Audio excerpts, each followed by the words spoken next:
Hello, this is Grant Hughes of Grant Hughes Investigates on YouTube. Please hit the like, share, and subscribe button. I would really appreciate it.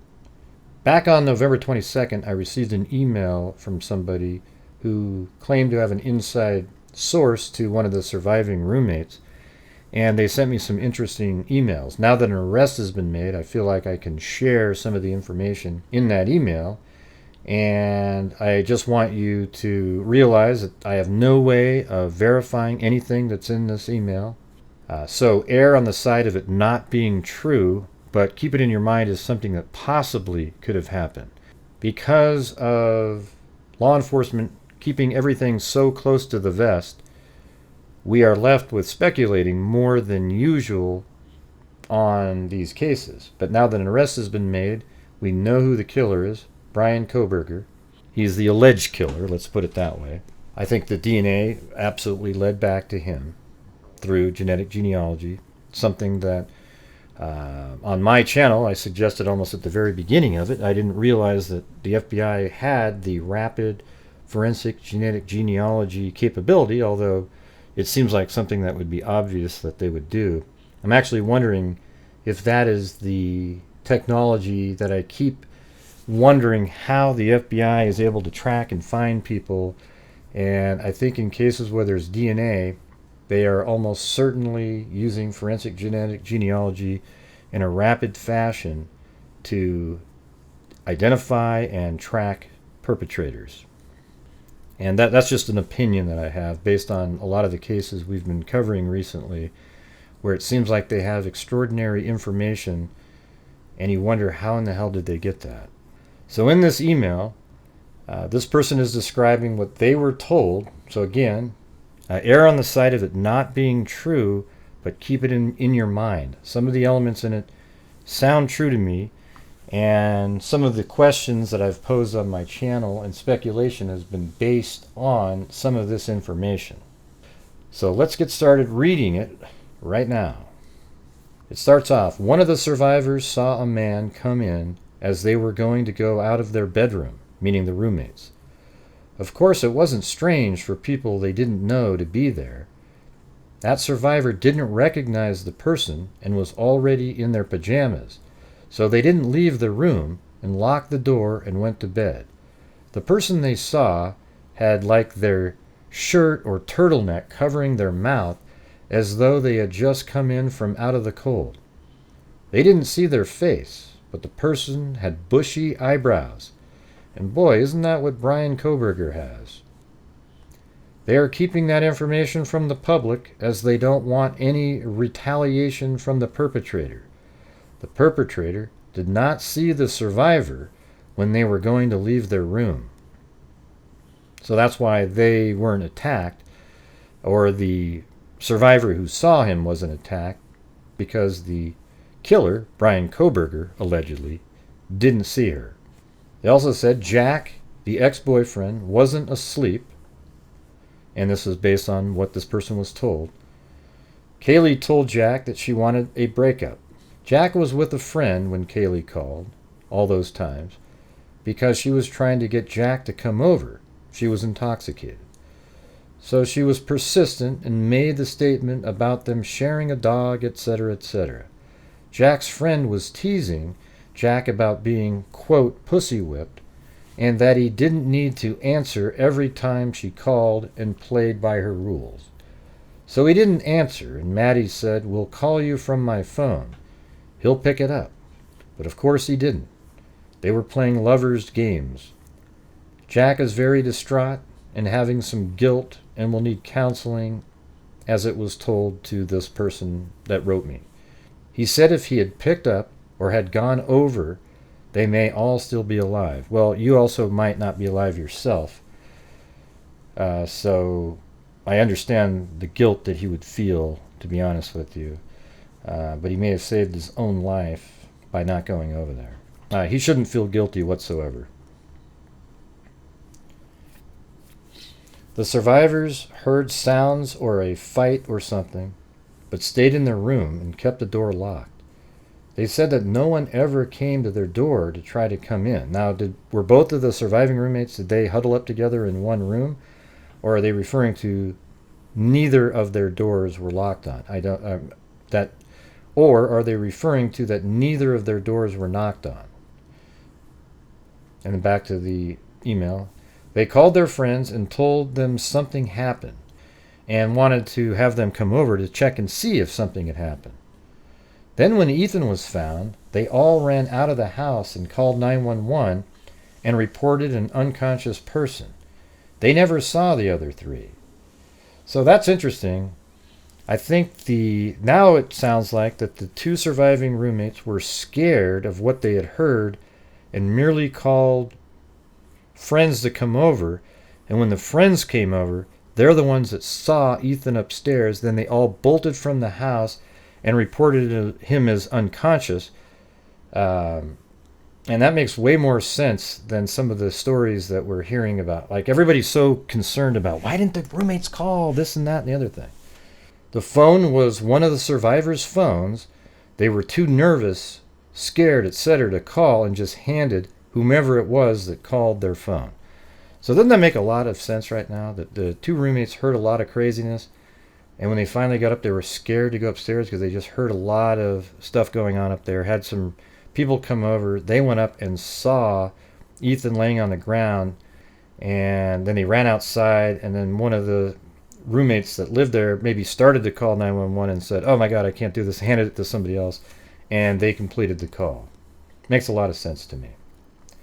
Of course, there's nothing known to the public regarding this information, so I can't say they are absolute truth. That's exactly right. That's why I'm telling you, err on the side of this not being true. They are suspecting, and by they, this person is talking about friends, people associated with the case, etc., and not necessarily law enforcement, that it was someone that had eyes on Kaylee, and maybe someone that had seen her at one of the bars Kaylee frequented and possibly had been rejected by her. Also, the dog is still basically a puppy. I know it looks full grown, but it's still very young and used to a lot of people coming and going. On November 23rd, 2022, the first portion that I just read up was on November 22nd, 2022. This is November 23rd. There's a little bit more in here. I removed that, but I'm just going to read this part. It said, source said, a lot more was seen and heard, as you can hear everything in those houses because of the way they are built.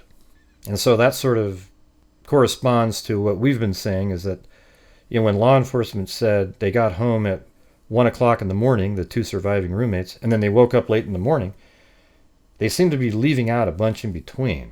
So apparently there is a hell of a lot more that went happen in between. So then on December 17th, I got an email.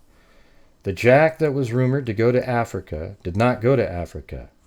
And that's the guy in the hoodie that was seen in the grub truck video with Kaylee and Madison, and also seen at the Corner Club just before that. He was asked by law enforcement to leave because he was receiving threats. He didn't want to leave, and his parents didn't want him to leave, so he's gone into hiding. Source was told that it was Ethan that was found on the floor, face down in the hallway, outside the bedroom.